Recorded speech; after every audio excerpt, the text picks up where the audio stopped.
Inflation misst den Anstieg des allgemeinen Preisniveaus in einer Volkswirtschaft.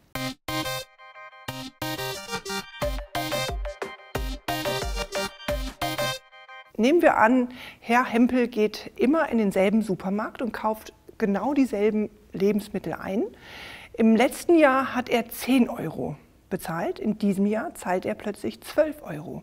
Das heißt, im Durchschnitt sind die Waren, die er einkauft, teurer geworden.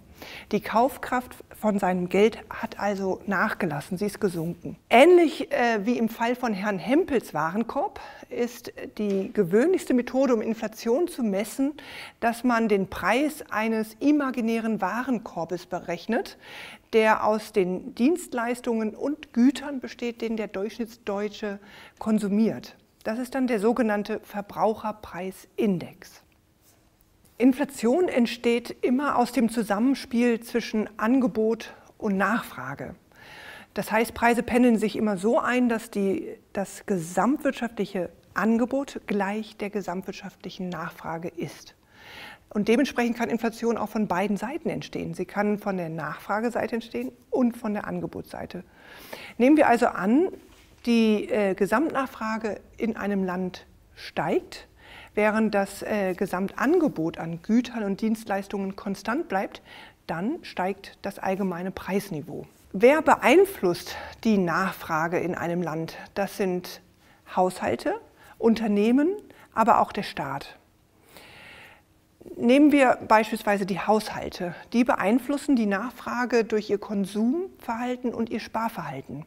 Während der Corona-Pandemie haben die Haushalte weniger konsumiert, weil sie es schlicht nicht konnten. Sie konnten nicht in Restaurants, sie konnten nicht in Urlaub fahren. Und dadurch ist die Gesamtnachfrage gesunken in dieser Zeit, was sich dann eher preisdämpfend auswirkt.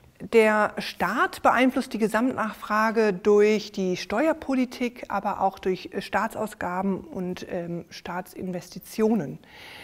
Nehmen wir wieder die Corona-Pandemie. Dort hat die Regierung versucht, mit Konjunktur- und Stabilitätsprogrammen die wegbrechende private Nachfrage zu ersetzen. Inflation bedeutet auch eine Umverteilung von Sparern zu Schuldnern. Das heißt, Sparer verlieren an Geld, während Schuldner tendenziell ihre Schulden verringern durch Inflation. Und das wird häufig als sehr ungerecht empfunden. Inflation ist auch problematisch, weil es die Planungssicherheit von Unternehmen und Haushalten reduziert. Gerade wenn man große Investitionsvorhaben in der Zukunft vorhat, wie Bauvorhaben oder Firmengründung und so weiter, dann ist die Inflation ein Unsicherheitsfaktor. Ein weiteres Problem der Inflation ist, dass sich, je länger die Inflation auf einem erhöhten Niveau ist, die Inflationserwartungen auch irgendwann anpassen und auch nach oben gehen. Und das ist insofern problematisch, dass die Geldpolitik dann irgendwann Schwierigkeiten hat, die Inflation auch wirklich wieder runterzubekommen. Denn die gestiegenen Inflationserwartungen fließen rein dann in Lohnverhandlungen, aber auch in Preissetzung von Unternehmen. Unternehmen, wenn die wissen, okay, nein, ich denke, die Inflation wird auch in den nächsten Jahren bei 4–5% sein, passen dementsprechend ihre Preise für ihre Güter auch in der Zukunft an. Was kann man also machen, wenn die Inflation zu hoch ist? Hauptinstrumente sind hier die Finanzpolitik und die Geldpolitik. Die Finanzpolitik betrifft die Einnahmen- und Ausgabenpolitik des Staates, mit welcher sie eben auch Einfluss auf die Einkommenssituation von Haushalten und Unternehmen nimmt, aber auch selber Ausgaben tätigen kann und somit Einfluss auf die Gesamtnachfrage nimmt. Während der Corona-Pandemie beispielsweise hat die Regierung den Mehrwertsteuersatz gesenkt, um damit Herrn Hempel zu mehr Konsum zu überreden. Und das hat dann eben stimulierend auf die Gesamtnachfrage gewirkt. Die Geldpolitik wird durch die Zentralbanken gesetzt. Hier ist eines der Hauptinstrumente das Zinsniveau und die Geldmenge.